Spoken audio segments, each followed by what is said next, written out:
الله أكبر.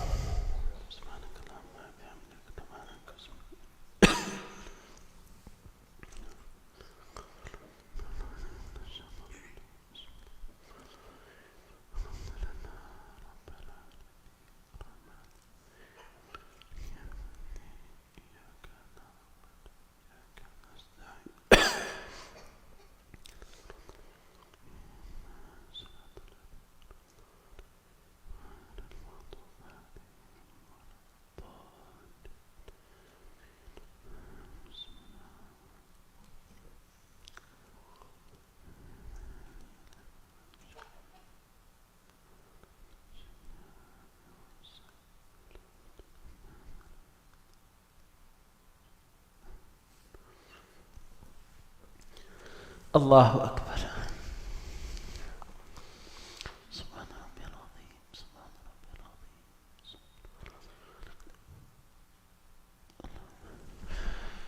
سمع الله لمن حمده.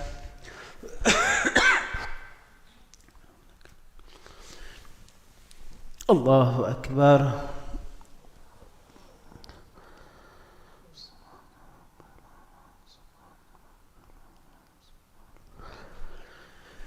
الله أكبر.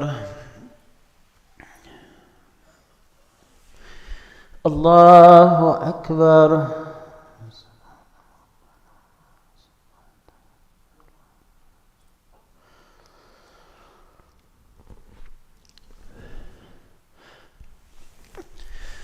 الله أكبر.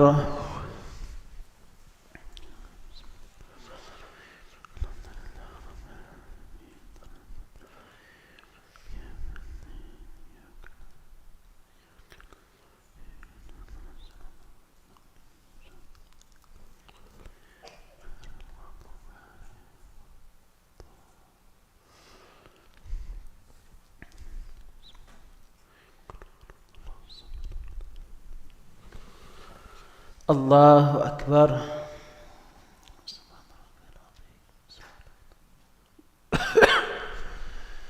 سمع الله لمن حمده. الله أكبر.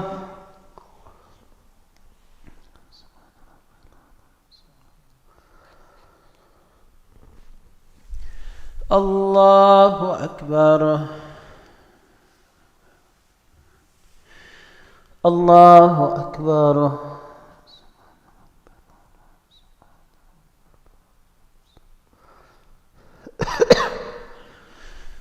الله أكبر.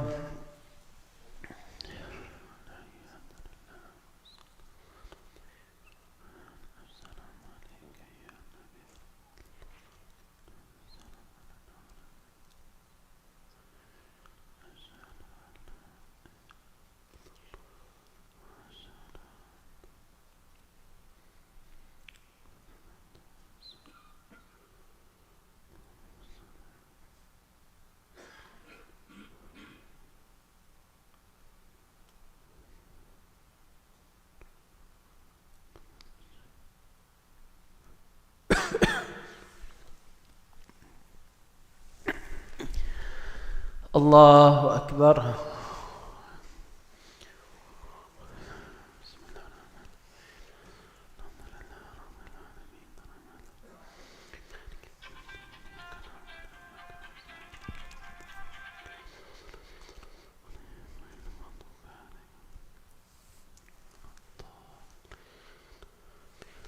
الله أكبر.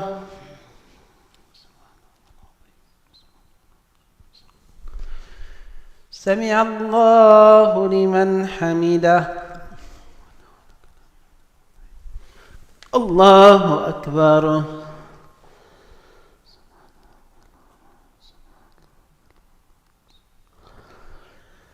الله أكبر.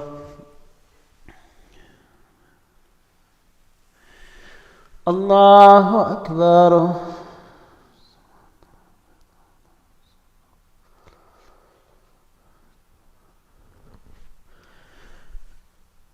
الله أكبر.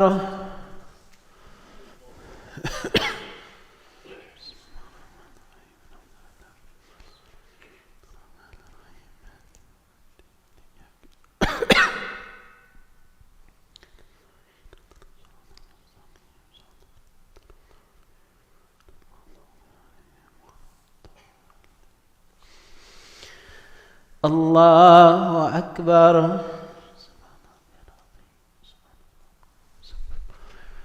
سمع الله لمن حمده.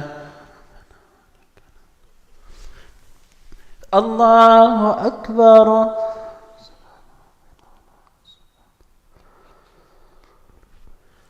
الله أكبر. الله أكبر.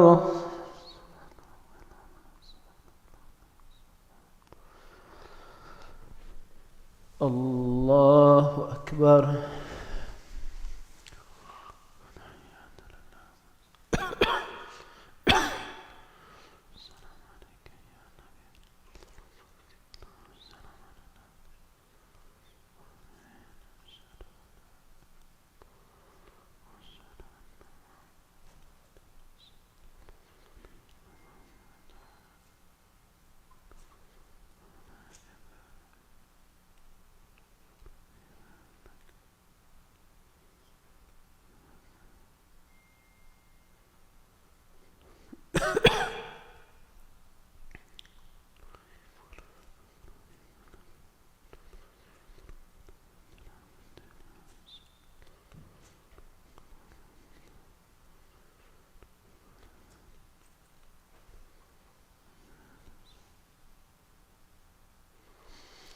السلام عليكم ورحمة الله.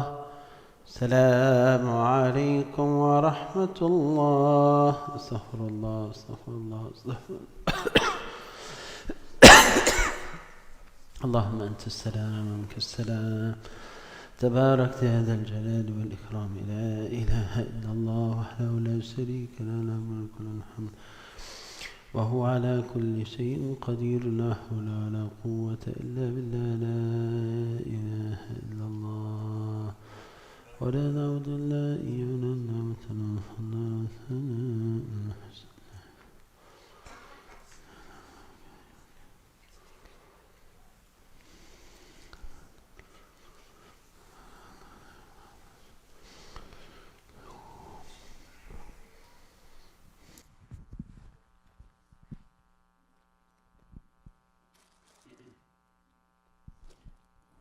Assalamu alaikum. Assalamu alaikum wa rahmatullahi wa barakatuh, brothers and sisters. Inshallah, we will start shortly, in few minutes after Khatm Salah, the first workshop, Finding Your Soulmate, by Dr. Abdurrahman Hijazi, inshallah. So, brothers and sisters, inshallah, the workshop will be here. It's the first workshop out of 3. The second one will be in January. The third one will be in February, inshallah. And sisters, you are more than welcome, inshallah, to join us here, inshallah, after Khatm Salah. So we'll start shortly. This program is also live streamed. Jazakumullah khair. Assalamu alaikum.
Oh, they didn't hear that? Okay, Assalamu alaikum wa rahmatullah. For those of you who didn't hear me, now I have to use the microphone. I just say welcome everyone, and there's water in the back, so please do help yourself. We'll get started shortly, inshallah.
Assalamu alaikum. If we have sisters on the sisters musalla, you can join us here, inshallah, in the main musalla. You have a dedicated place for you. We have a separate seating, so you join us now, inshallah.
Assalamu alaikum wa rahmatullahi wa barakatuh. Alhamdulillah wa salatu salamu ala rasulullah wa ala alihi wa sahbihi wa mawala. My sincere apologies.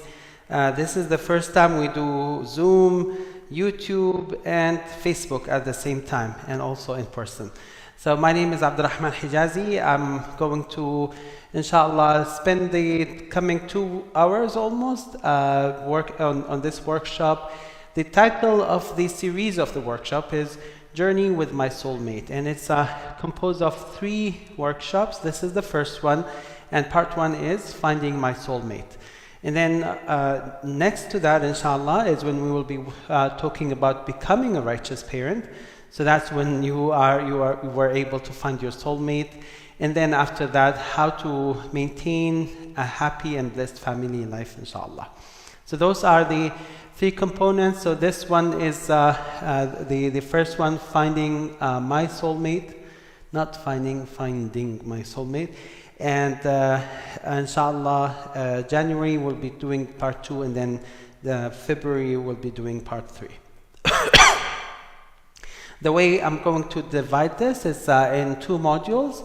I want to have a break in the middle. I know we have started late, so we probably are going to shift everything for a few minutes, inshallah. And we may need to squeeze things because we have to stop for Salat al-Asr. And Salat al-Asr here is at 4 o'clock. I don't know if we may just take a few minutes before 4 or after 4 in order to finish and wrap up things, inshallah. Okay, so before I start, any question, any comment, any suggestion, inshallah? Okay, so I would love to keep this very interactive. The purpose of this is really to make sure that we are all, inshallah, able to think about what it makes for a person to find the righteous spouse. And when I say righteous spouse, I'm talking more from the Islamic perspective. Perhaps there are multiple things to this, including, for example, knowing about psychology, knowing about best practices, knowing about customs, and things of that nature, which I am not going to talk about. I'm only trying to focus here on the Islamic perspective of things.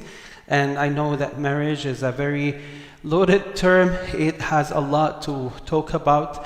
I'm not specialized in everything of that, so I just limit my experience, inshallah, to the religious aspect of this. So any questions, inshallah, before we start? Okay. But again, please feel free to stop me at any point in time and just ask questions.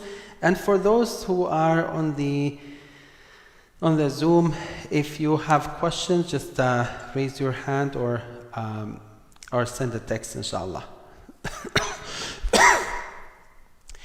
Okay, so let's just get into some intro here.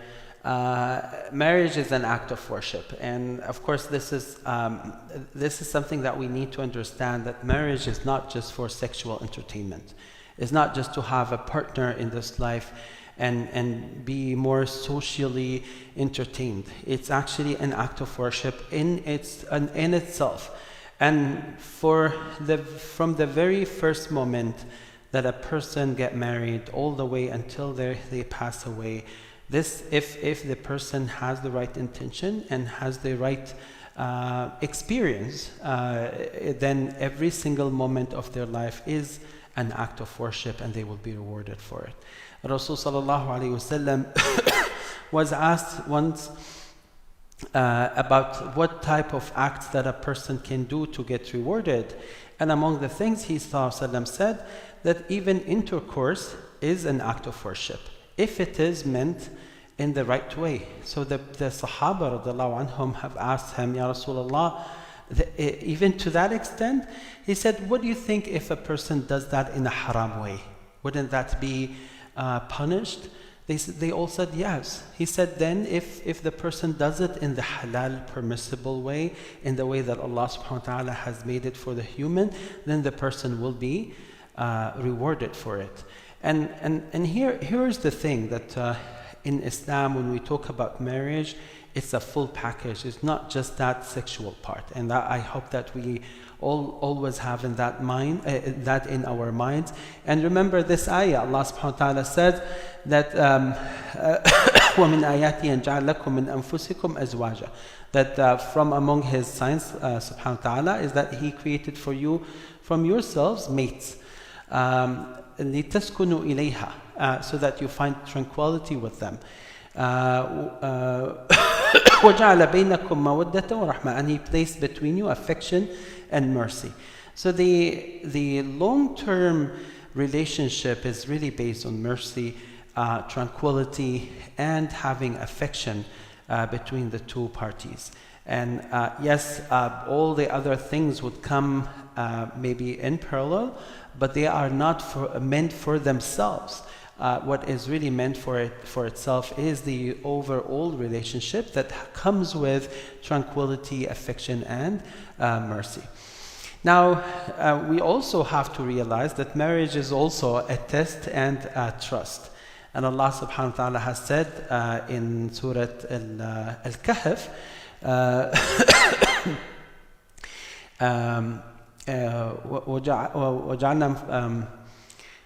anyone can remind me with this ayah, إِنَّا جَعَلْنَا مَعَ الْأَرْضِ زِينَةً لَهَا لِنَبْلُوَهُمْ أَيُّهُمْ أَحْسَنُ عَمَلًا.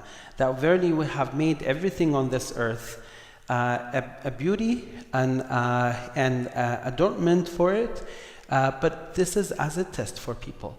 So Allah subhanahu wa ta'ala gave you health, and it is a test. Allah gave you wealth, and it is a test. Allah gave you a partner, and it is a test. So it is, on one side, it is a test that Allah subhanahu wa ta'ala is giving you, and on another side, it is something to enjoy and to have a comfortable life with. And that's why Allah subhanahu wa ta'ala isn't trusting you to do the best with the amana that Allah subhanahu wa ta'ala bestow on your shoulder. Any question? Okay. So role models, this is very important, because sometimes a person would ask, so tell me, what does an ideal marriage look like? And that is a crucial question. I mean, we need to have an example of what a successful marriage in Islam looks like. And again, marriage here, I'm not talking about the psychological or social and other aspects of it. I'm more talking from the religious side. And the religious side has not changed from the time of Rasulullah ﷺ all the way to our time. So when we look at how the Sahaba radiallahu anhum lived their lives in marriage, that we can take a lot of lessons from there and apply it to our life. And among the two most important lessons is the relationship between him, Prophet Muhammad, and his first wife, Khadija. Also there is him sallallahu alaihi wasallam and his wife Aisha after the death of Khadija. There's also the example of his daughter Fatima radiallahu anha and her marriage with Ali radiallahu anhu arda. And if you were, inshallah, hopefully we can have enough time to talk about any of these relationships and all the nice things. But I want you to just, perhaps, I want you to live with me a few incidents of the life of Rasulullah sallallahu alaihi wasallam with Khadija. And I want to give you two incidents. One incident is that he sallallahu alaihi wasallam, when Khadija radiallahu anha passed away, he had the most severe sadness in his entire life, to the extent that they called that year the year of sadness, which was the year when he sallallahu alaihi wasallam lost Khadija. Now, people would say, oh, come on, I know a lot of examples like this. But the thing here is that why was he actually, sallallahu alaihi wasallam, why was he very much afflicted by her death, despite the fact that he sallallahu alaihi wasallam was younger than her? And despite the fact that Rasulullah sallallahu alaihi wasallam was offered any woman for marriage, because he was the Prophet, so every woman would just love to be his wife. So he sallallahu, when he lost Khadija, he lost really his soulmate. And that he found in Khadija a lot of things that he would never find in other women. To the extent that when Aisha radiallahu anha said to him, Ya Rasulullah, every time I impress you with something, you try to remember Khadija. He ﷺ got married to Aisha, and Aisha was a virgin, whereas Khadija was not virgin when he got married to her. And in their time, marrying with virgin is more, is more beloved to people than just to marry with someone who had a past experience of marriage. But yet, he ﷺ, every time that he enjoys something from his wife, he just cannot control remembering something nice with Khadija after her death. So Aisha radiallahu anha said, every time I impress you with something, I feel like I'm doing something like very, very new to you, and then all I hear is you remember Khadija in your dua. So who was Khadija? And he ﷺ said that there isn't any person in this life that can compensate me with the loss of Khadija. And he ﷺ used to remember her until his death. So he lived after about 13 years, sallallahu alayhi wasallam, and then he passed away. So even towards his death, whenever Khadija's sister or Khadija's friends passed by the house of Rasulullah sallallahu alaihi wasallam, he would bring anything possible from his home as a gift to those people. Because by just him giving them a gift, he would remember the name of Khadija radiallahu anha wa ardaha. So she was not really the one that made his sexual life nice. No, she was more of the source of mercy, tranquility, and affection, radiallahu anha wa ardaha. And in fact, Khadija radiallahu anha was the first person to believe in Prophet Muhammad sallallahu alaihi wasallam. When the revelation came and Jibreel asked him, "Iqra, read, O Muhammad," he went back to his home, and the very first person that he went to seek help through was Khadija radiallahu anha. So she was his soulmate, she was his supporter, she was the first one to believe in him.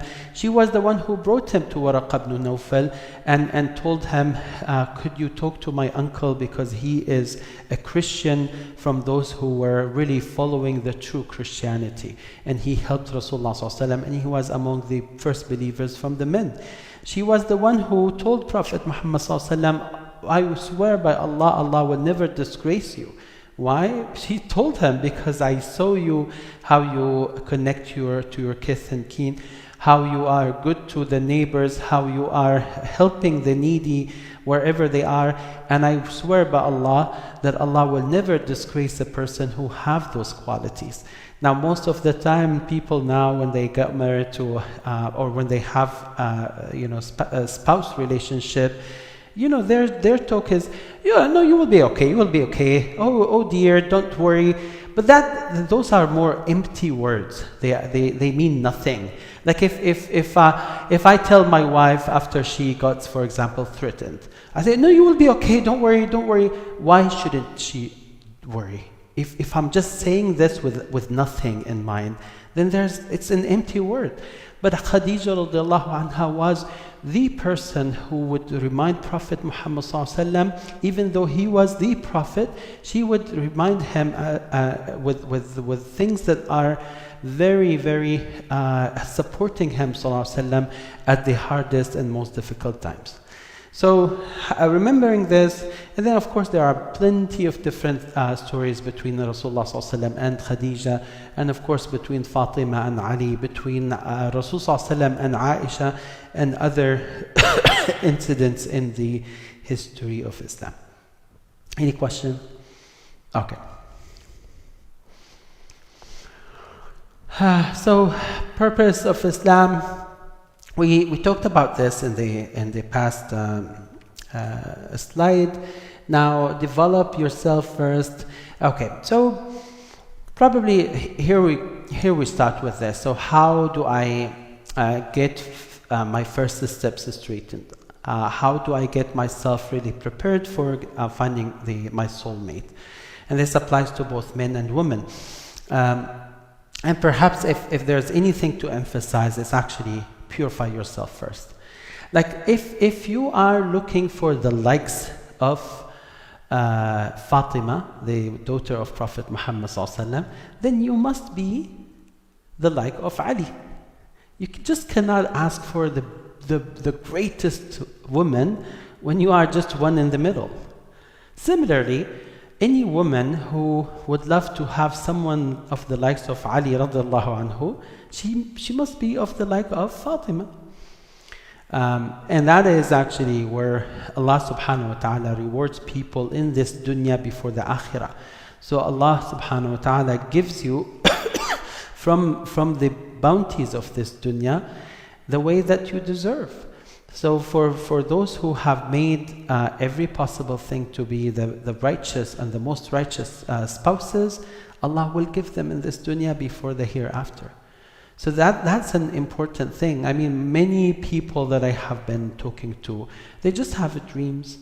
I mean, a man is like, oh, inshallah, I will get the most righteous wife. She's going to be the most wealthy, healthy, brightest, most beautiful, and all those different things. And you look at him, he's, subhanallah, a very, a below average person.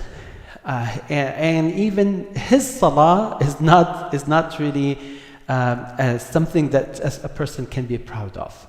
Like, if you cannot be the right person, the righteous one, don't ask for a righteous woman. Just start on yourself. Similarly, for a woman, the same thing. Like a woman that does not put hijab, she should not be expecting a man who is God-fearing. Or someone who fears Allah subhanahu wa ta'ala in every transaction, in every treatment that he would do with his woman. Because the reason a man might be looking for a woman who does not put hijab is because he prefers beauty over religion. Which means that maybe he will find this woman to be very, mashallah, very beautiful. But then maybe a year after that, he may find someone who is more beautiful. And is a human. So if the foundation of the marriage at the beginning was not straightforward, was not really true, was not good, then you should not expect that this marriage will last for a long time. So a woman who is interested in a man who is rich, who has a sporty car, who has a job, who is very, mashallah, high in his position, that person might lose all of that. And this marriage will go into corruption. Because in none of these things in dunya can survive or can stay the whole life. I mean, things would change. And he himself, sallallahu alaihi wasallam, was not always in good conditions. He had to go through disease. He had to go through poverty. He had to go through all of these. So, but really, the thing that would continue with the person is their righteousness. So whether it is from the man side or from the woman's side, righteousness is the most important thing that someone should be looking for. And you need to start with yourself first. Righteousness is not just God-fearing. Righteousness actually is everything. Your akhlaq, your attitude, how you deal and interact with others, how do you feel towards others. I mean, unfortunately these days, many people have been engaged a lot in the social media. And in your social media, in your interaction with others through social media, you can always easily control what you post, what you say, the videos that you share with others. And you will filter them in a way that you always present yourself to be the best of human, right? But that does not really reflect your reality. And just because these days we meet with people more on the virtual social media than in reality, it's becoming more of a trend that people will just improve themselves on the things that will be exposed to all people, but other things that other problems that they have that people may not see through the social media, they just don't work on them. Like for example, if let's say I'm a stingy person, I have a lot of money, but I'm not a generous one. In my social media, perhaps one day in my whole life, I came to the masjid. Who's going to donate 1,000? I will do it. Takbir! And someone took a photo, and then I placed it in my Facebook. Takbir! Allahu Akbar! $1,000. And then everyone who would see this photo would think I'm the most generous person. And that's what we do. And that's why, by the way, that's why a man has to be carefully looking for what is beyond the picture, what is behind the cover. I'm not talking about how the woman would look behind the cover, but I'm more talking about behind the cover of the what appears from the akhlaq and whatnot. Similarly, from the woman's side, they should be doing the same. And in fact, in Islam, a woman is supposed to have what we call wali. Wali is more of a guardian, a male guardian that would help the woman to make her decision without being cheated by filthy men, because men are very easy. Can easily pretend to be good people. I as a person, I can show you that I am, mashallah, a nice person. I respect everyone, and I'm a person who would choose my words, and I'm very generous. I will put everything in front of you that looks nice, but in reality, I go behind the scene, or I go with my own other friends, and then everything else is different.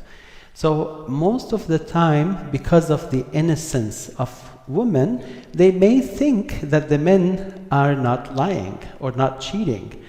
So they may take things just from the very first look.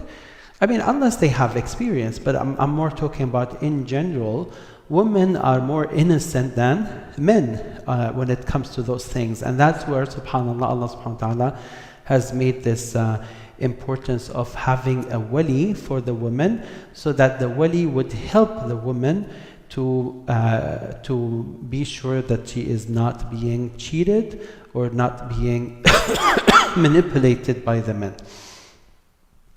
Okay, so strengthening your relationship with Allah subhanahu wa ta'ala, work on your character, on akhlaq, purify your intentions and actions, and remember this ayah in Quran, الطيبون للطيبات والطيبات للطيبين, that the good men are for good women and good women are for good men. May Allah subhanahu wa ta'ala make us among them.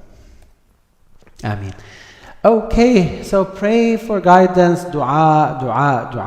Dua is very important for all of us in everything. But when it comes to marriage, it's actually a super important one, because that dua is actually the thing that bi'idhnillah Allah subhanahu wa ta'ala will give you better than what you intend. So even if your intention is righteous and good, Allah even will give you more and better than that through your dua. Salat al-istikhara, we're aware of this, right? Anyone did not hear about Salat al-istikhara before? Salat al-istikhara is where Rasul sallallahu alayhi wasallam told us that whoever is about to take a decision, right, on one of the worldly matters, then the person is expected to do a wudu and then pray 2 rak'ah. And then after the 2 rak'ah, the person would say, Allahumma anni astakhiruka bi'ilmik wa astaqdiruka biqudratik wa as'aluka min fadlika al-azim. A dua that says, Oh Allah, I ask you from the abundance of your knowledge. Oh Allah, I ask you to give me and make ease for me the thing that will be better for me in this dunya and in the hereafter. It's a longer dua that I can share inshallah with you if you like. But the nice thing about this is actually you make your dua that Allah subhanahu wa ta'ala will give you the best of the options, and then after you're almost like going into one direction, that's when you do istikhara. So for example, Ahmed came to Fatima and he proposed marriage. They got into all the different things they need to do, and then finally it seems that they are both comfortable. Before they make the final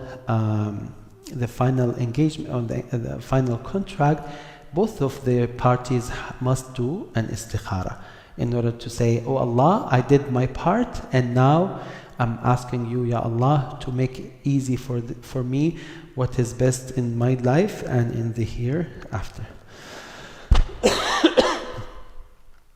Okay, so a very important thing is actually to prioritize, to get your priorities in the right order. Rasul has said that a woman might be seeked for marriage or might be married for 4 reasons. And he sallallahu alaihi wasallam mentioned for her wealth, for her family status, for her beauty, and for her religion. So he sallallahu alaihi wasallam said, marry the one who is religious and you will be prospering. I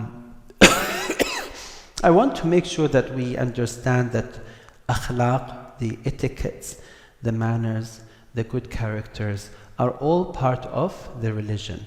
We just cannot say that a person is religious but have no akhlaq. Actually, no akhlaq means no religion, right? Because the Rasul sallallahu alaihi wasallam has said, أثقل ما يأتي في ميزان العبد يوم القيامة حسن الخلق. The heaviest thing that would come on the scale of a believer in the day of judgment is what? The good characters and manners.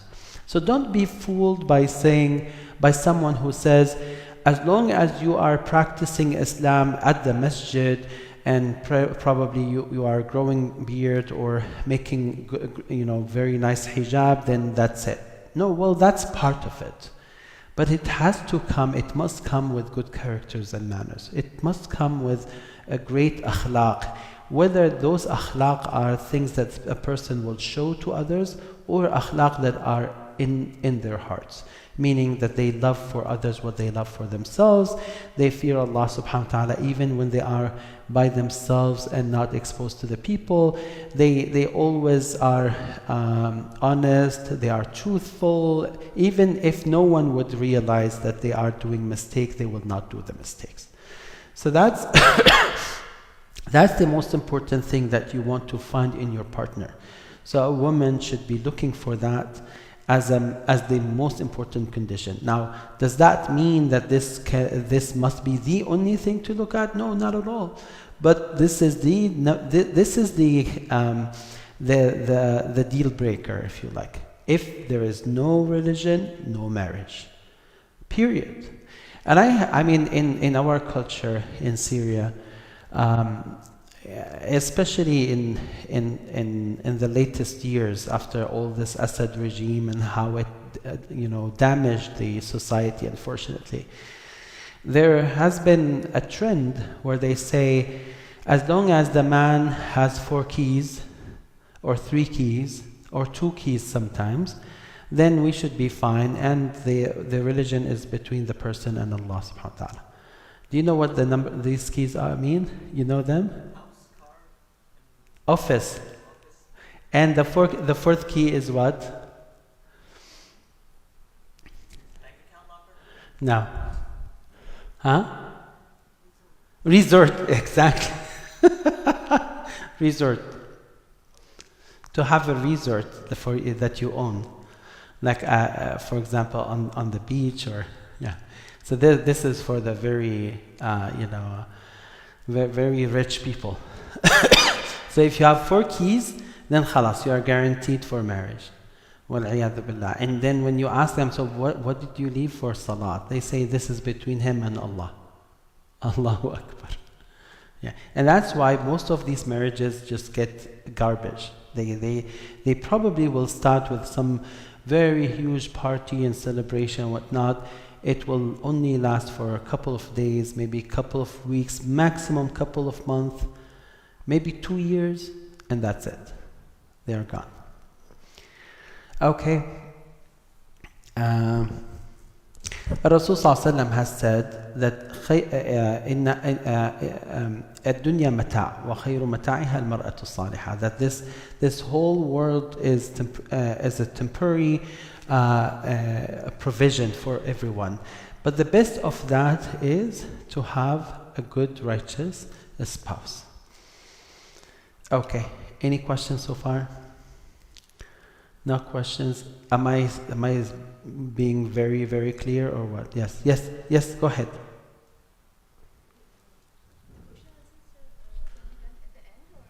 You can do it at any time, inshallah. I would like this to be interactive. Huh?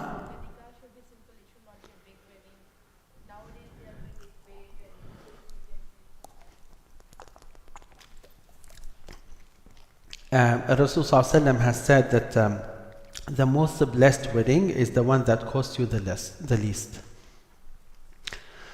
Yeah. أكثر الزواج بركة أقله مؤنة. Yeah.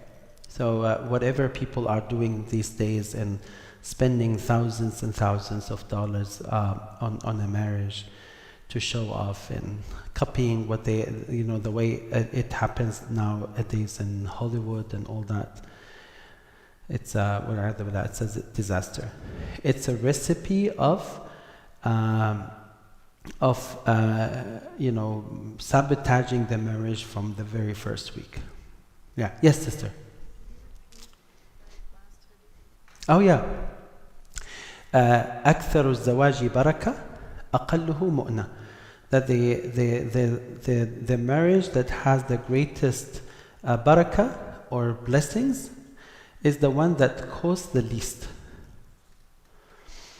Of course, so what is the purpose of doing a party for marriage? It's actually to announce it and to get people pleased.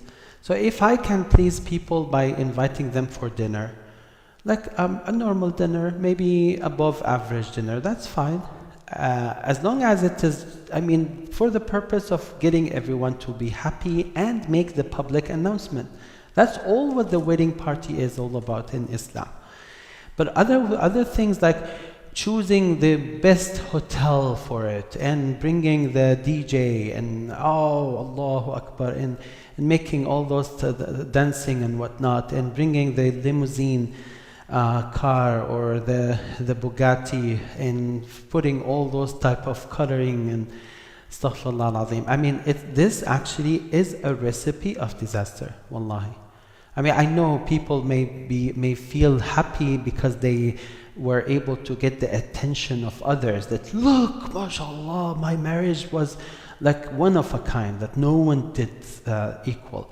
But subhanAllah, Allah will take the barakah out of it. And then maybe the next 2 or 3 weeks, you will find that those two get into trouble. And I know, and perhaps you already have heard about a situation where during the wedding party itself, a divorce has happened. During the wedding party. Because people are there for the wedding party because they just want to show off. And this is absolutely un-Islamic. I know many Muslims do it, but it's un-Islamic. It is just against what Allah subhanahu wa ta'ala wants from us. Did I answer your question?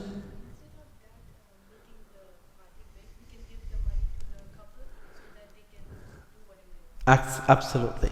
Let them take the money and enjoy themselves, or make a sadaqah, or invest in something useful for them. Of course, yeah. What? Oh, mashallah. Okay, yes, Sister Jannah, go ahead and ask.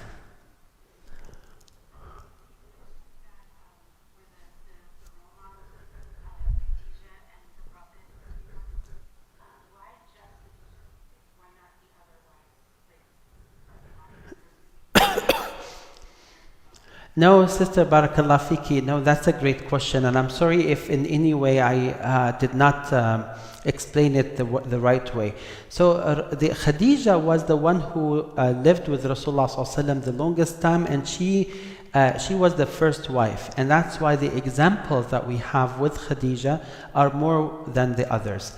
But of course, Rasul ﷺ had great marriage lessons from Aisha, from Salama, from all of his wife sallallahu alaihi wasallam. But Khadija is usually mentioned because of the longest period of time of marriage, and because she was the first wife. And frankly, let's put it very, very straightforward. The Rasul ﷺ said that she is among the best 4 women ever that Allah subhanahu wa ta'ala created. So who were the best 4 women? Anyone can remember? Maryam alayha salatu wassalam is the first one. And Asiya, the wife of the Pharaoh. And who else? Khadija, of course. And who else? And Fatima, radiallahu anha wa arda. Yes. Okay. طيب. Let's go to the next, inshallah. Be honest about intentions. Yeah. So I think that I already alluded to this, that you really need to know what exactly your marriage is all about and why you want to get married. And that's where you purify your intention, that this is only to get married and not to just play around. I mean, unfortunately, we've seen this, and that some of our youth, especially the male, I mean, it applies to both, but especially the males, they try to play around. So they go to different families and they say, I want to get your daughter's hand in marriage. Can we pursue this? And after he, have whatever he wants from that, he would like, okay, no, I'm no more interested. And that actually is unfortunately becoming a trend these days. And some of them do pursue more than one engagement at the same time. Yes? Yes, unfortunately. By the way, how is that different from people who are having multiple girlfriends at the same time? This is very common, right? So when a person says, I am Muslim, but Islam is not in their heart, they won't be any different from anyone else. So the fact they call Muslim does not necessarily mean that they apply and practice Islam. Okay. Okay, and I pointed out this is very important. There shouldn't be unnecessary interactions between the opposite gender without a wali. And what I mean by this is that perhaps a man could be, for example, at his workplace or at his education institution, and he could see a woman that maybe he may think that this is a good fit for him, right? There's no harm whatsoever to say, Assalamu alaikum, is it possible to know your father, to get to know your father? That's fine. There's no harm with this. But you need to cut that into the minimum that possible. Anything beyond that, with some intention of marriage, should be eliminated. So, in other words, a man should not invite a woman to go and have a cup of coffee. They shouldn't be doing this. They can do that with the presence of a wali, a father, a brother, someone who is like a male guardian from the sister's side. Why?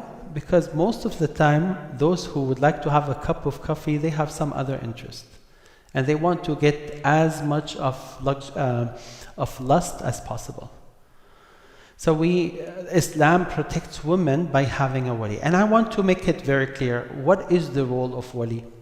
Wali cannot enforce a woman or his daughter, for example, to get married to a person. Cannot. But the wali can protect his daughter by saying, even if you are interested in this man, I want to make you aware that he does not seem to be a righteous one. And then that's where he, with the trust that his daughter has in him, he can, educate her and raise her awareness until she is convinced either way. So that's the purpose of a wali. A wali is there to protect, raise the awareness, give his daughter the male perspective, the perspective from the male side, so that she will not be just, taking things for granted. Okay. Now we have follow the proper etiquette or adab. So again, there is no harm for a man to talk to a woman if there is respect, if there isn't anything that talks about like sexual gestures or things of that nature.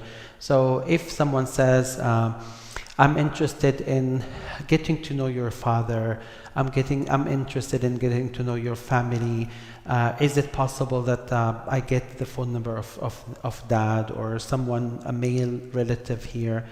Or a person may say, well, mom or my sister, I found this lady at work or at my university, and I feel attracted. Can you check if this might be a right fit for me?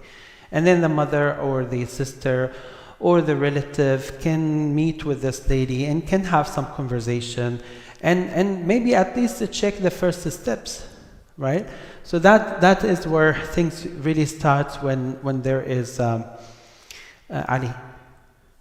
That's when things really start, when there is a potential match. And usually things happen when people meet together in somewhere. I mean, I have heard about love stories, true Islamic love stories that have started at the marketplace. But here's the thing.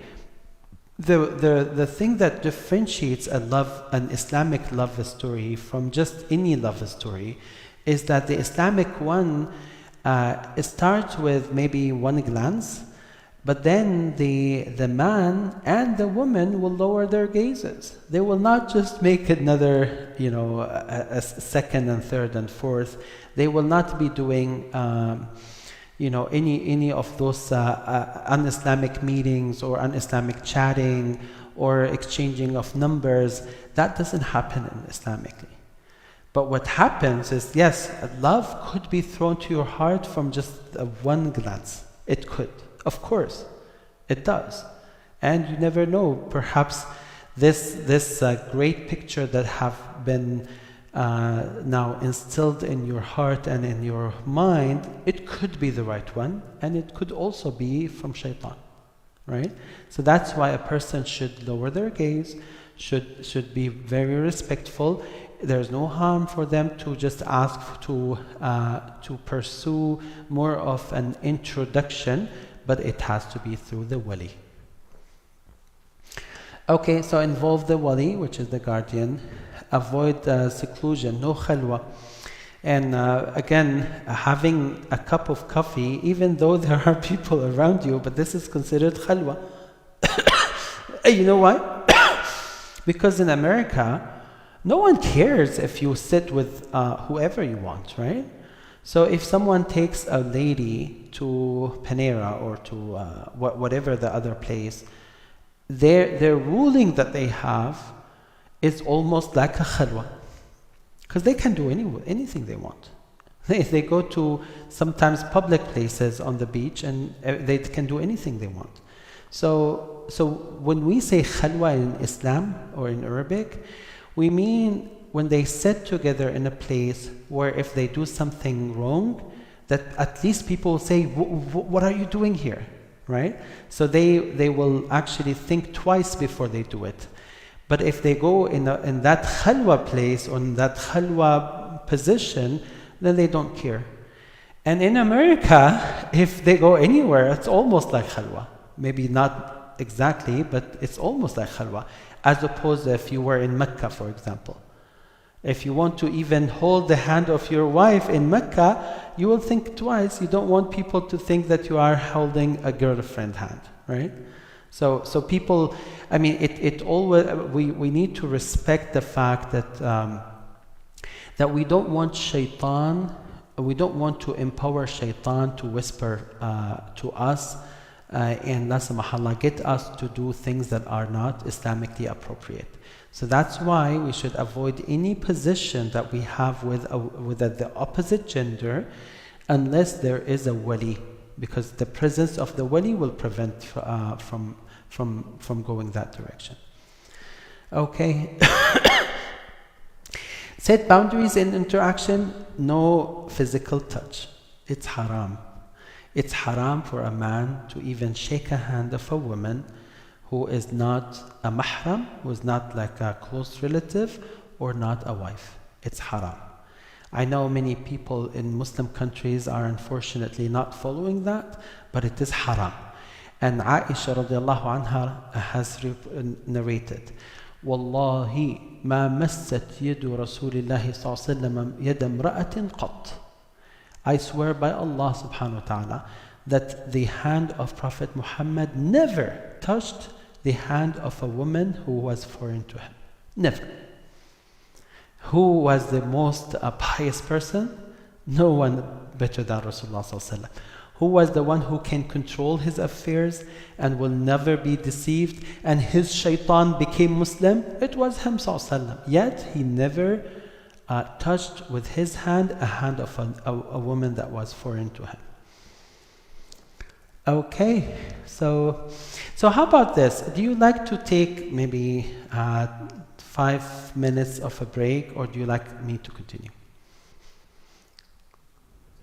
Continue. Anyone would like to go for a break? 5 minutes? Do we have something? I don't know. Do we have, Ali, can you check if we have any refreshments? Dr. Mursi, do we have any refreshment? Sweets.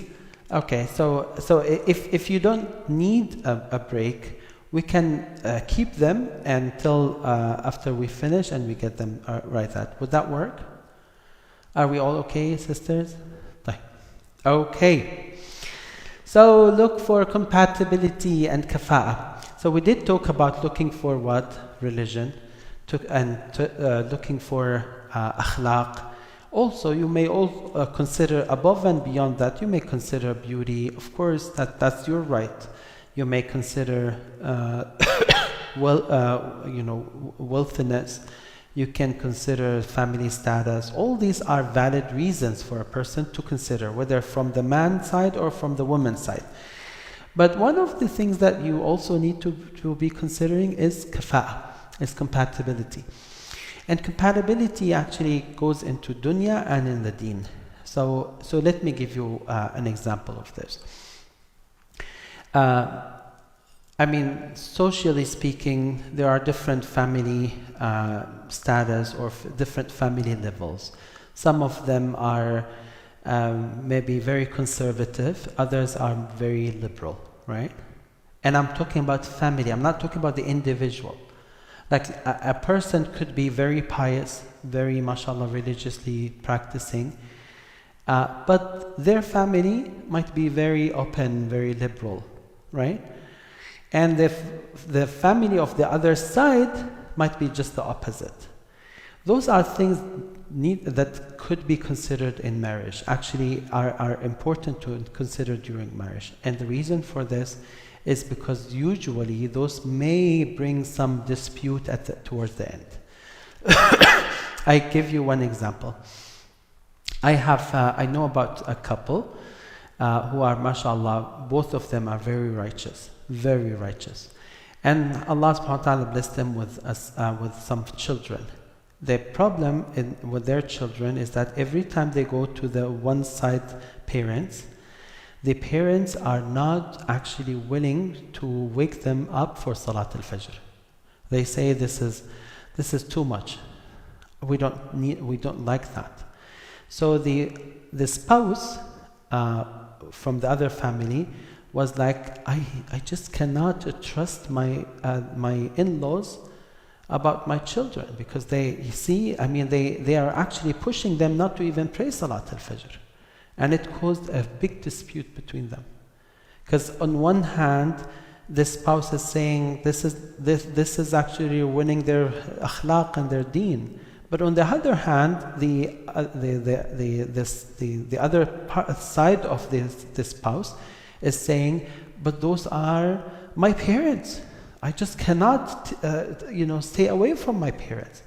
And I want my children to grow up knowing this is the grandma and grandpa, or grandmother and grandfather. I just cannot stay away from this. Yes, we can educate our children, we can try to push, but I just cannot stop my children from going to their grandparents. So we have those issues sometimes go to the extent of divorce.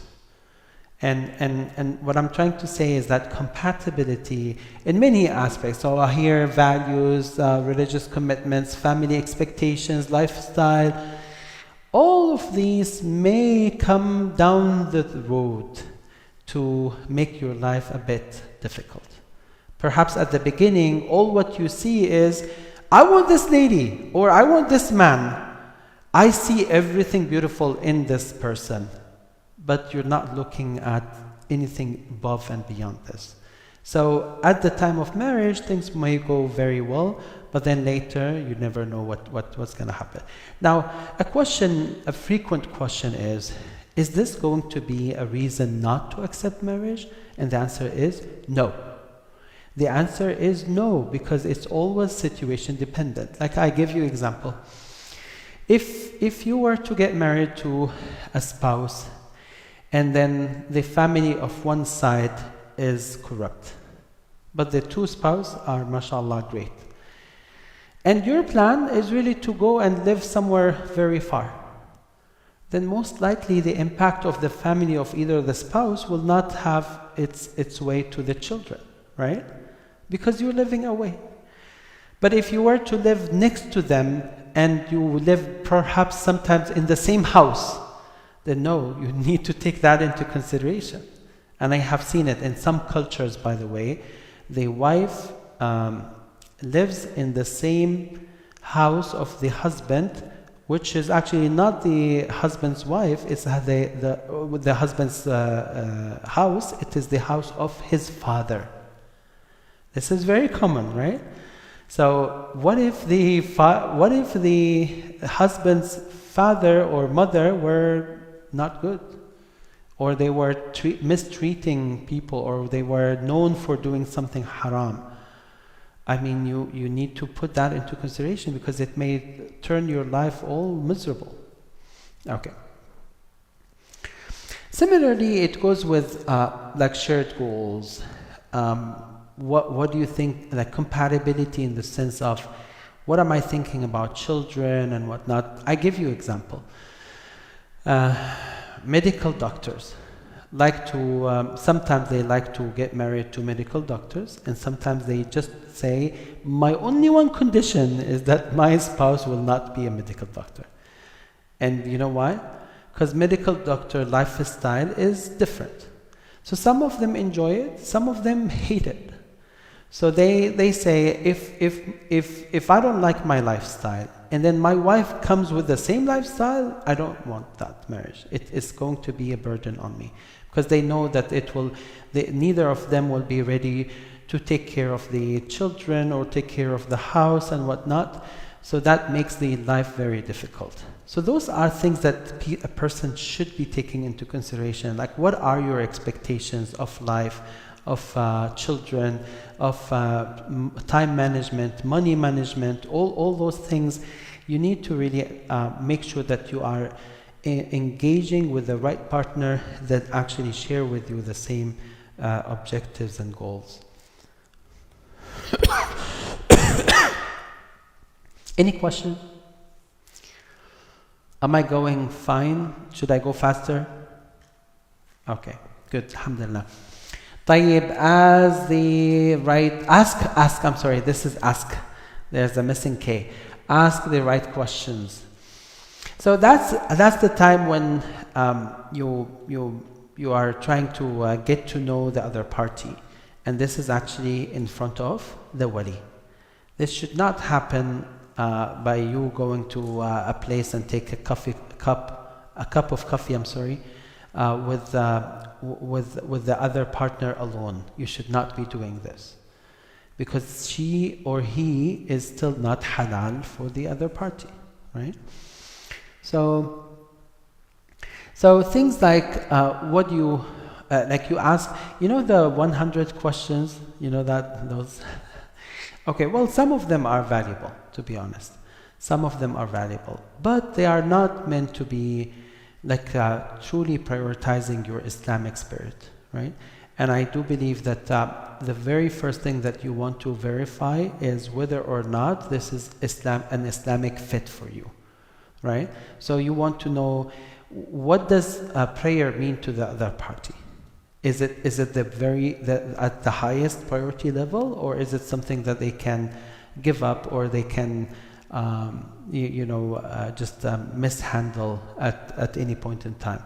Similarly, fasting, charity, and other things, family life, expectations of raising children, lifestyle, the career, finances, conflict resolution. How do you handle disagreements?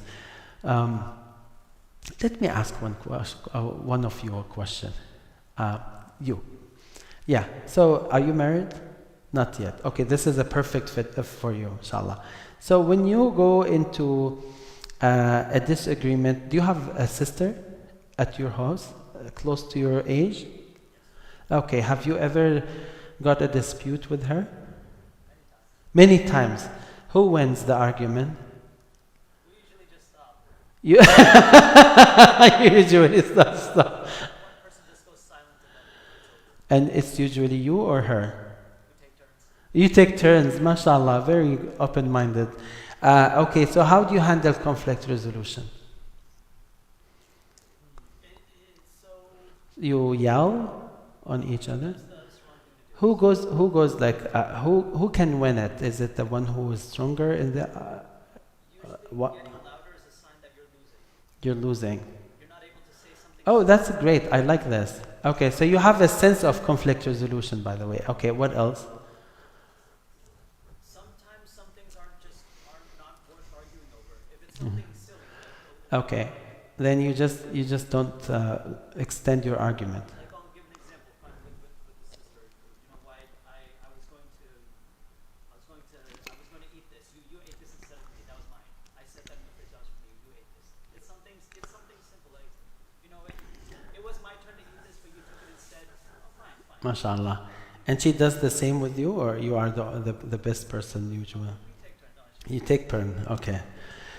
So now you have a case where you really disputed and you didn't have any resolution. What do?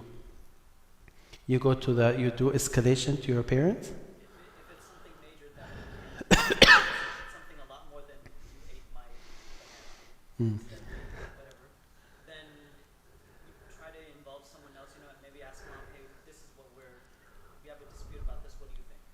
Okay, so you escalate. Maybe like ask for advice, not trying to turn it into a fight more so. Okay.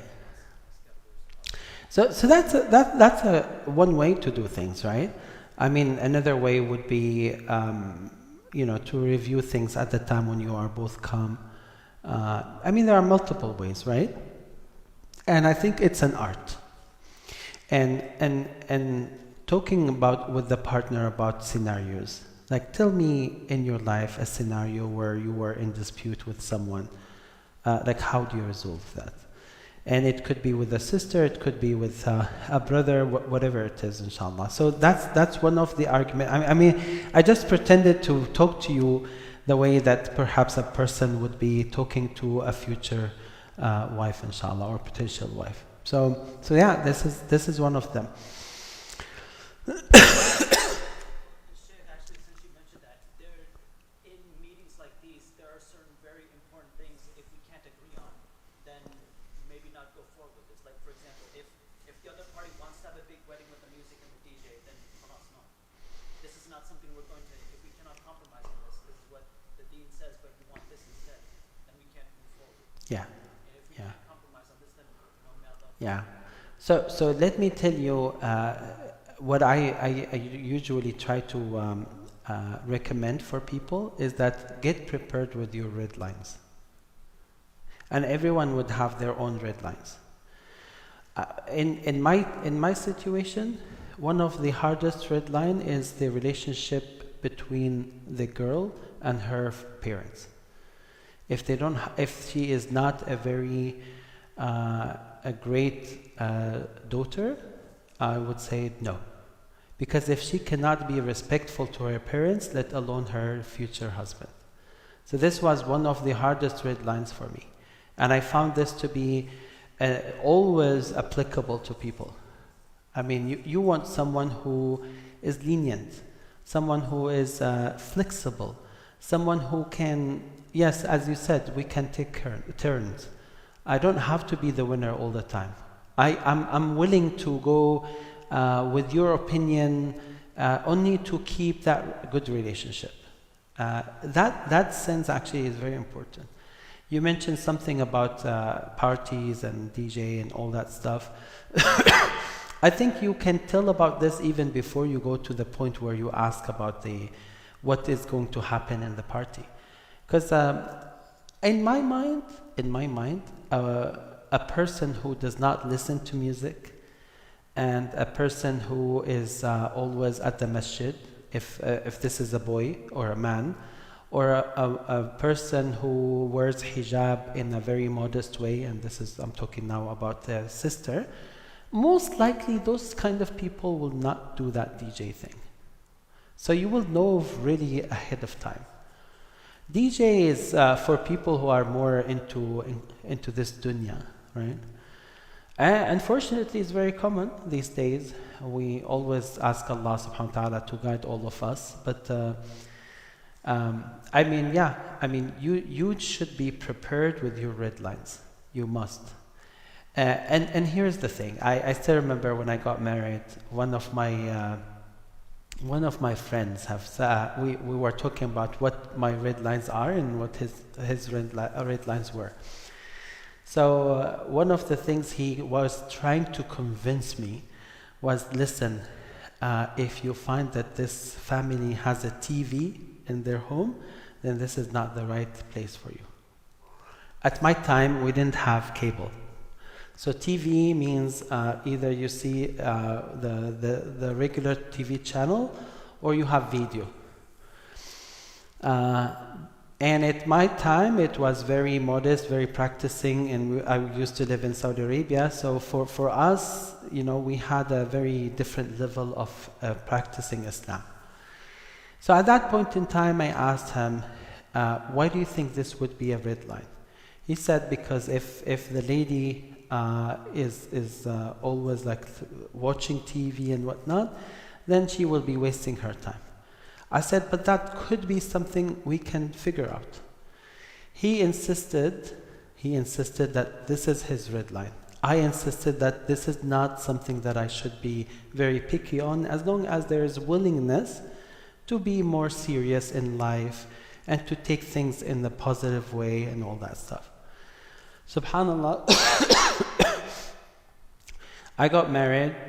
Yes, both my family and her family had TV in the past, but we didn't use TV for haram. It was for halal, alhamdulillah. And things were very good. He got married to a sister who did not have TV at her home, but they had some other implicit issues in their akhlaq that, subhanallah, after 1 year of marriage, they got a baby and then they got divorced. And until now, when I see him, I'm like, how is your daughter? And he would cry. Because now he had to then live away from his daughter. Yeah, so be prepared to have your red lines, but in a reasonable way, and make sure that this is not coming from just being stubborn on things. Being like, have a rationale, like, why do you want this red line, right? Mm-hmm. And my red lines may not necessarily be exactly your red lines, because we are different, but I think there are common red lines. Piety would be one of them. Being great in akhlaq and characters and manners is one of them. Modesty is one of them. No arrogance is one of them. Especially being easy to deal with is very important one.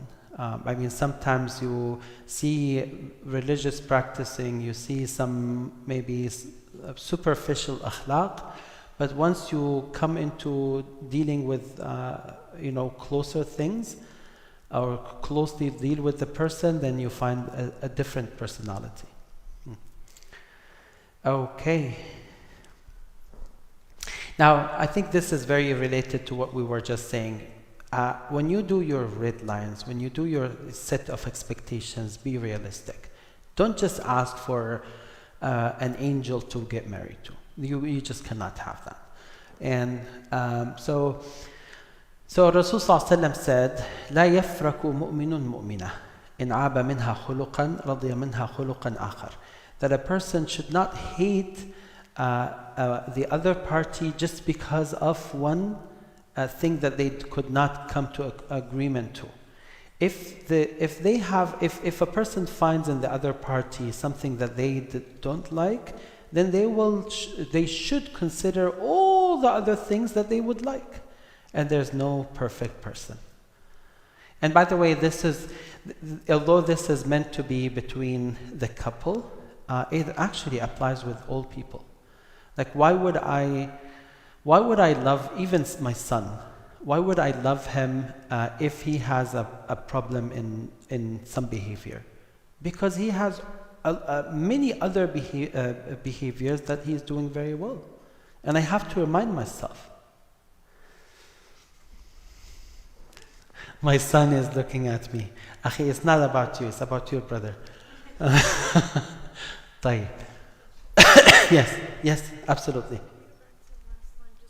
Yeah, absolutely. Yeah.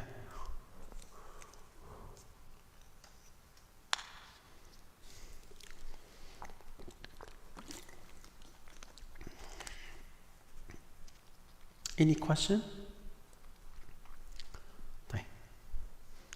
Yes, go ahead, sister. I can't see you, sister, so just say the question. Go ahead.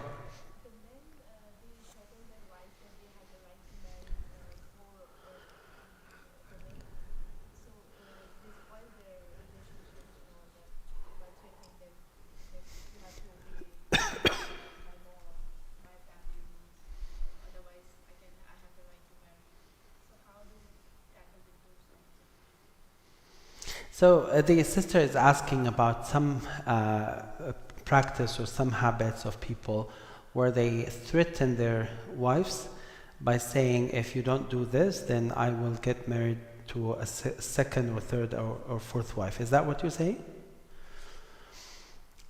I mean, this person, if someone is using the ruling of polygamy to threaten his wife, I think if I were the judge, I will take him to jail. This is not an attitude of a Muslim, let alone even a non-Muslim. This is not the attitude of a non-Muslim, let alone a Muslim. And the reason for this, sister, is that it's not polygamy is not our topic, but I want to just say a few words here. Polygamy in Islam has its own conditions and actually own description and own rulings. It's not just like, I want to have more than one girl and for sexual reasons and then I just do it. No, it's not like that. It doesn't go that way. And on top of this, if you live in a country where this is not legal, then you have to abide with that.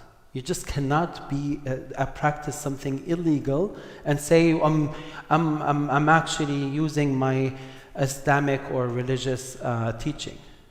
So what I would like to say, to just make everyone, inshallah, at least have this piece of understanding about polygamy, is that the ayah that talks about polygamy is in Surah An-Nisa.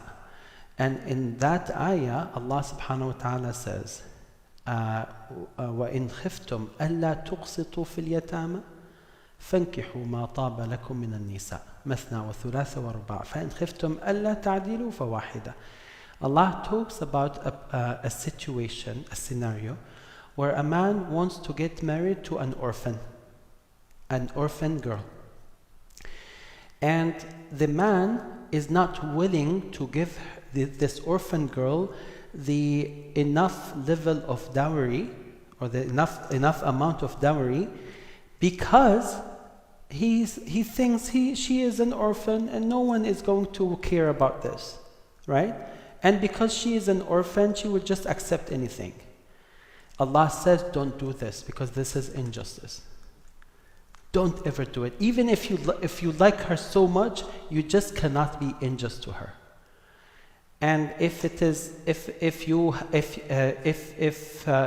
you cannot survive without her, and you will not be paying her just like how someone similar should be paid who is not orphan, then at that point in time, it is permissible to take a second wife.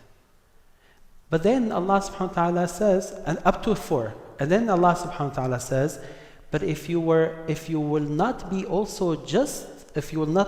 dealing with justice with all those 4 wives, then you must go back to just 1. So you should not deal with injustice to the orphan, and you should not be dealing with injustice to more than 1 wife. So the whole ayah is about importance of justice. Unfortunately, many of today's men, they just don't understand the merit of the ayah, and they keep arguing, keep making jokes about having second wife, third wife, fourth wife, when they themselves are always practicing injustice, not only with their spouses, but with themselves, with their friends, and with everyone else. So the only thing that has been stated in Sharia about getting married to more than 1 wife was in order to minimize injustice in society. And that's why Rasulullah ﷺ, when he got married to more than 1 wife, you can tell he did not get married to them because of their beauty, because of their age, young age, because of their wealth. No, not at all. The only virgin lady that he ﷺ got married to was Aisha, nothing else. All of the others were older than him, widowed, sick. I mean, it was for social justice. So that's the merit of having more than 1 wife. It's not for sexual desire. I hope that we understand it this way, inshallah. Okay. Consult a family and trusted advisor. I think this is very obvious, and the reason I have to talk about it more is because most of the time people think that this is my personal thing. Yes, it is your personal decision. You want to get married, especially from the men's side, from the male side, I mean. But remember, not having experience with marriage means that you most likely will be repeating other people's mistake. And the person who knows the best about you is the one who grew you up, meaning father or mother. Because as a person, I may have some attitudes that perhaps I myself don't know about them, but maybe my mother have observed them during my childhood. So when I grow up, the best person who can tell me who I am is the one who lived with me the most, especially during my childhood, and that must be the parents. So getting the parents involved is very crucial. Now, the other side of the problem here is that sometimes the parents have their own pre-arranged marriage plan, right? They say, I mean, in some cultures, when the baby boy is born, they immediately say, okay, this boy is going to get married to this girl. I'm sorry, they usually do that with a girl, not with a boy. So when the girl gets born, gets her birth, they would say, this girl must get married to this boy. How did you make this plan? That's a culture. Is this Islamically correct? No, it's not correct. But they do it, unfortunately. So when it's very frequent that some Muslim youth come to me and they say, I don't believe in the person that they wanted me to get married to. I just want to have my own freedom of choosing. So is it mandatory for me to listen to my parents about who I should get married to? And the answer is, it depends. If your parents want you to get married to a certain, for example, spouse, because they know about the religion, they know about akhlaq, they know about attitude and all that stuff, then you should listen to them. Or at least consider that. But if all what they're doing is more just culture, you don't have to. You see that what the point, inshallah? Now, trusted advisors is perhaps more of a neutral person that may give you a better perspective about the marriage plan. An imam could be one, a therapist could be one sometimes, especially a Muslim therapist, by the way.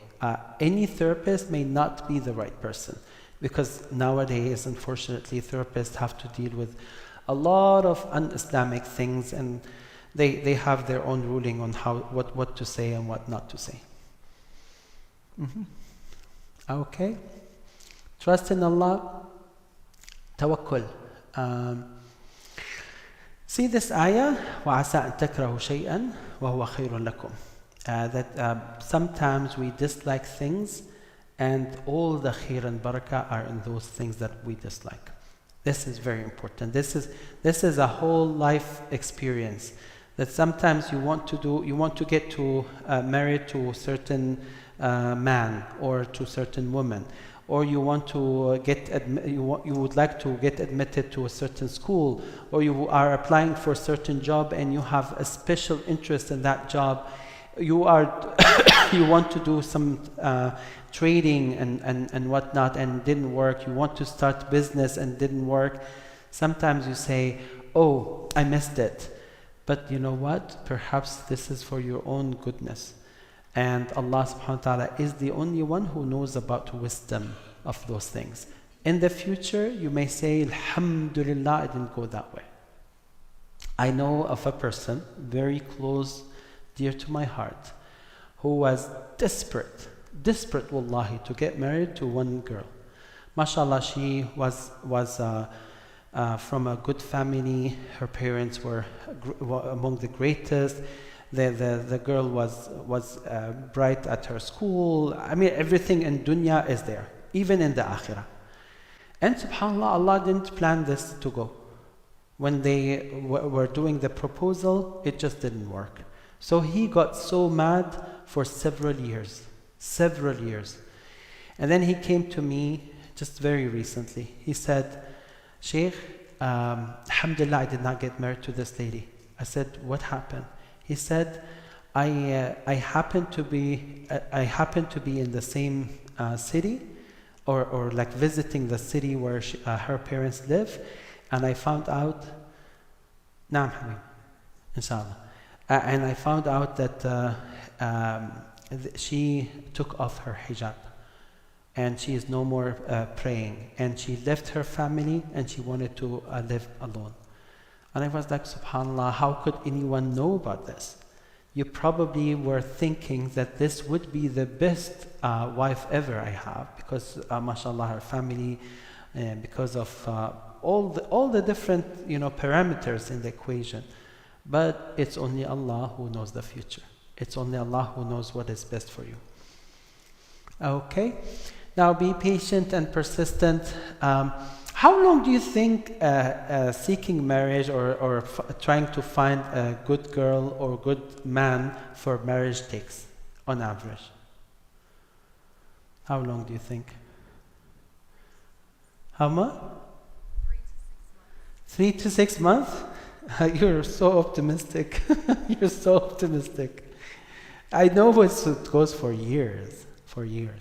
I mean, unless you probably have some, like a lot of family contacts, and not only that, you probably may have, your parents might have already helped you very, very quick.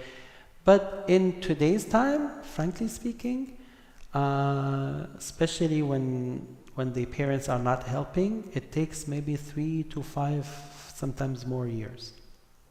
Yeah. And the reason for this is because people are now relying on what? Muslima.com? Astaghfirullah. This is a matching website, which is not good.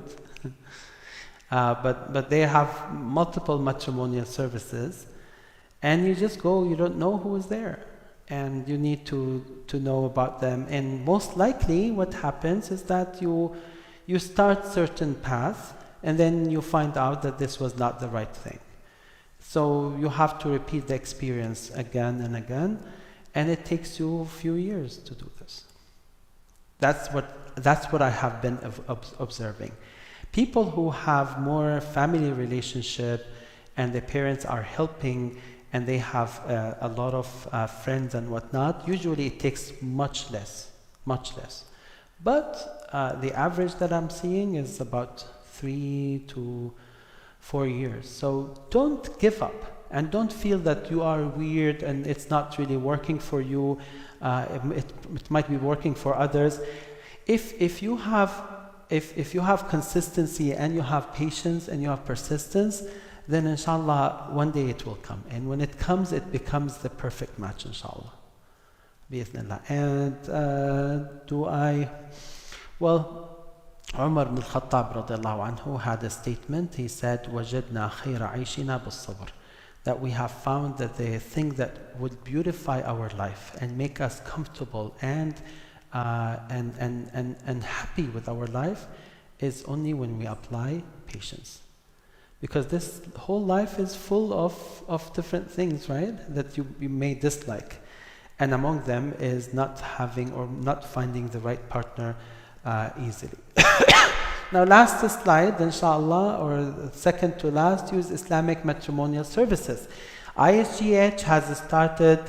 Now I'm not making an advertisement, but I just really want to say out loud that ISGH has started a new matrimonial service, and I think they have a sign over there at the front door, inshallah, and they will have an event in the coming few days.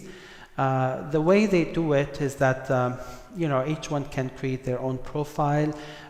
They try to help people to do some matching. It goes double-blinded. Double-blinded means that you can see profile of others who might be matching, but you don't know their name, they don't know your name. So it preserves privacy between them.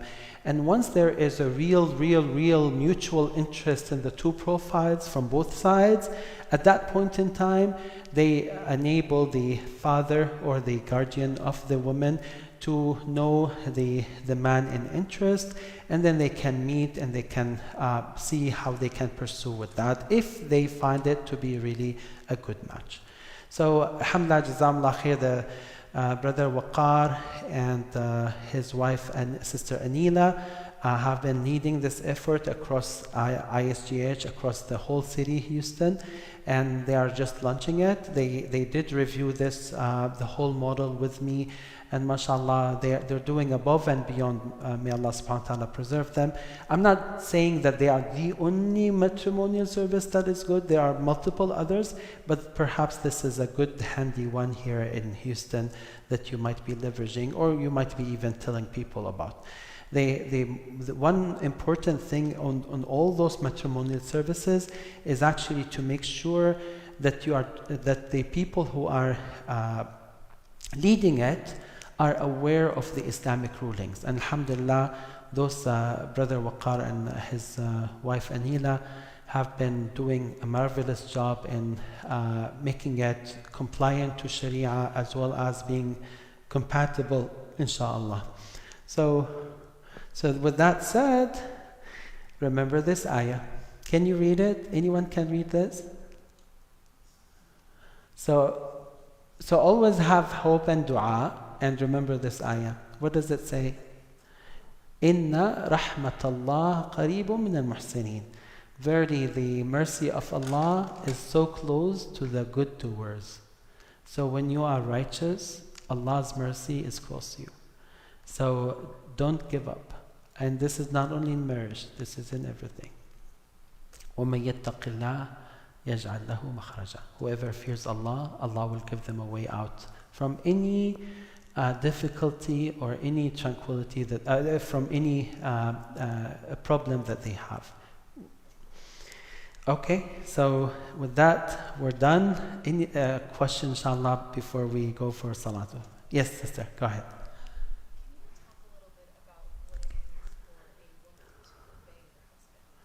Yes.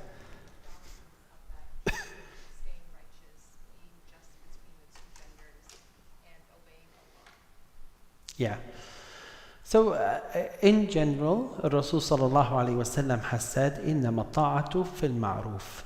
Innama ta'atu fil ma'ruf. That for a woman to obey her husband, or for even a man to obey his father, or whatever, it has to be bil ma'ruf. And bil ma'ruf means that it is within two boundaries: the Islamic boundary and the human boundary. So, for example, if a father says to his, or if a husband says to his wife, "I don't like your parents, I don't want you to visit them," is that permissible? Absolutely not. So his ask, his request, is not something that the woman should be listening to. Now, she can be respectful. She might be more trying to at least, contain the problem. She may say, "What if we do? How about that?" And all that stuff. I mean, she may do it because she just does not want to ruin the marriage. But the bottom line, any ask that is not Islamically acceptable, the woman should just say, "No, I cannot do it." So things like, for example, if the man is asking the woman also to do things that are not in her capability. Like I know sometimes some men are very harsh when it comes to asking the woman to, for example, stay awake for a long time or do some very difficult things at the home. The man cannot ask for this. But at the same time, Rasul sallallahu alaihi wasallam said that the best among the wives are those who would listen to their husbands at the times when they are being asked for things that please Allah subhanahu wa ta'ala. So خير النساء من إذا أمرتها طاعتك وإذا نظرت إليها سرتك وإذا تركتها حفظتك في دينها وفي مالك في عرضها وفي مالك. So the hadith says that the best among wives are those who, when you ask them for some favor, they would be very willing to do it.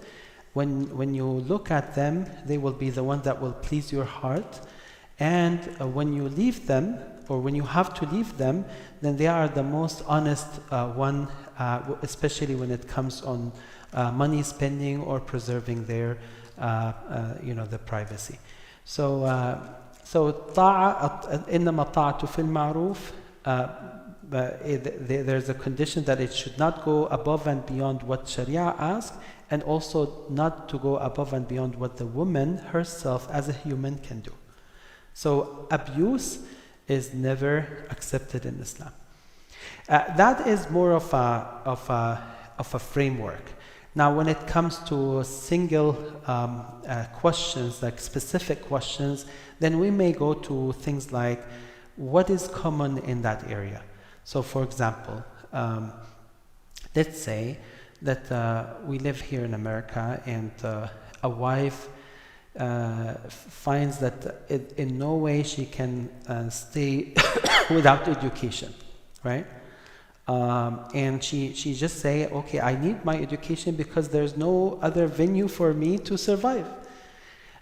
Can the man say no to her?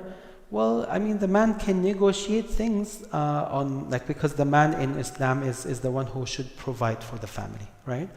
Then and the woman is probably helping somewhere else. So they can talk together in a way that they come to a common ground where, okay, for this time, the man will be helping for at home so that the woman can have her time to do other things. I mean, those things can happen in certain society more than other societies. So what might be applicable here may not be applicable, for example, in Brazil.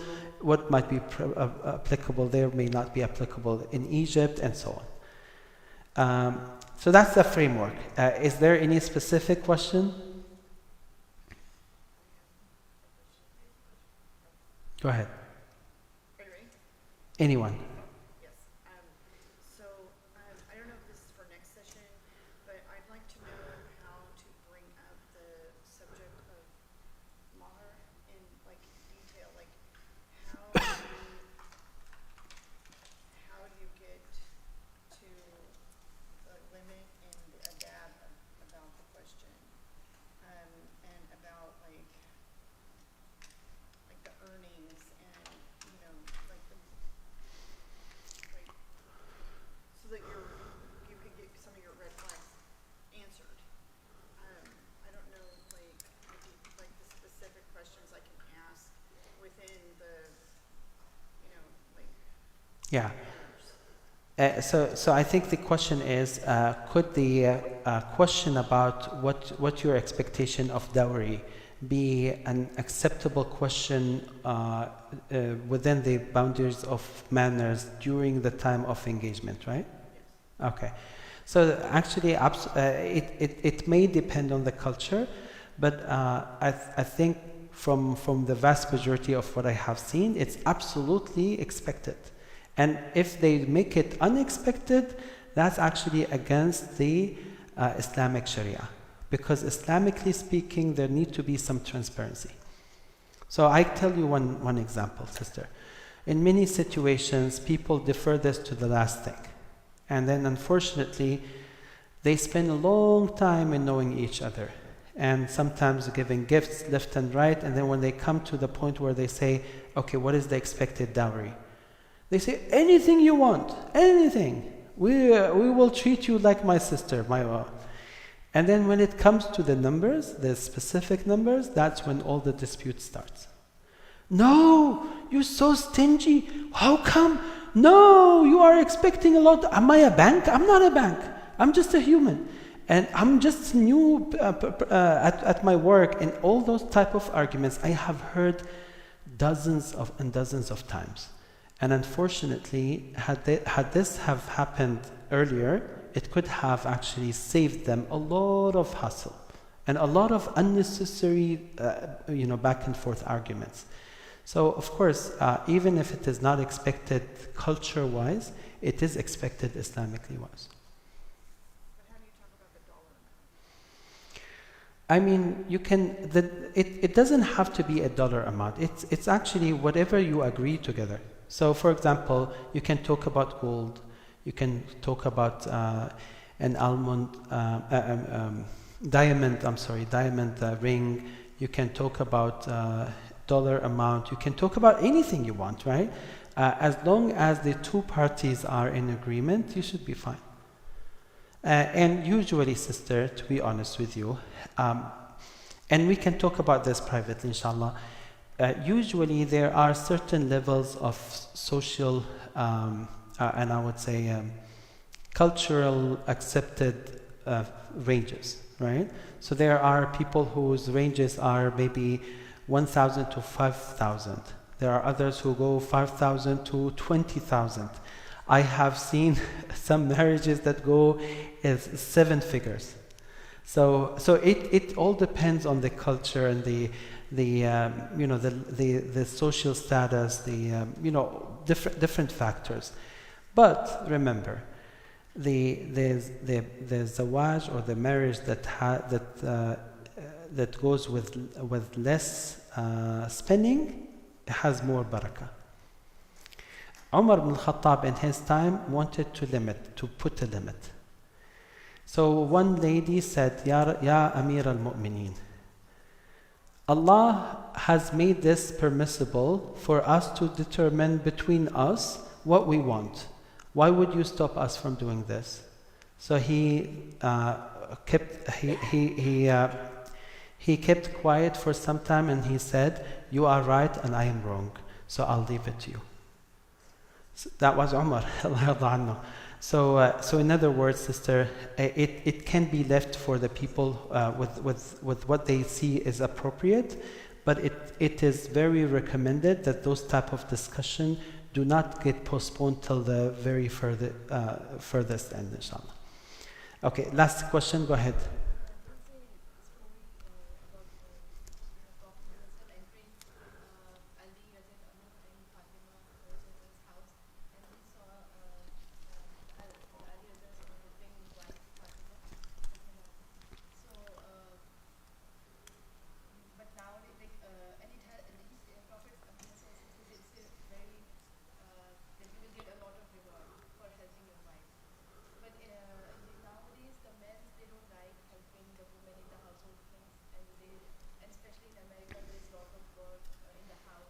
Yeah, yeah. The men says they like volunteering in the masjid and helping their friends outside. Yeah. They don't like helping their wife. Yeah. So the question is about men who are afraid of helping at home because they probably are not used to it, or they don't like to do it, or they might be labeled as, oh, they obey their wives. Rasul Sallallahu Alaihi Wasallam was described as his wife, and by his closest Sahaba, after a question, what was the practice of Rasulullah ﷺ for the most part of his time? And the answer was, كَانَ فِي خِدْمَةِ أَهْلِهِ, that he was at the service of his wife, of his family. So he ﷺ, the most busy person, the person who was entrusted to deliver the message to all humanity, for the most of his time, he was at the service of his own family. So if we cannot have a role model in Prophet Muhammad ﷺ, I don't know who will be our role model. And I think there are many misconceptions about this, and I told you that polygamy was one of them. So there are plenty of different things that unfortunately men these days are trying to propagate, and it is for nothing but to keep their own cultural aspects which have nothing to do with Islam. Okay, with that said, Jazakumullahu khairan, subhanakallahumma bihamdik, ashhadu an la ilaha illa anta astaghfiruka wa atubu ilayk, wa sallallahu ala nabiyyina Muhammad wa ala alihi wa sahbihi wa sallam tasliman kathira, jazakumullahu kulla khair.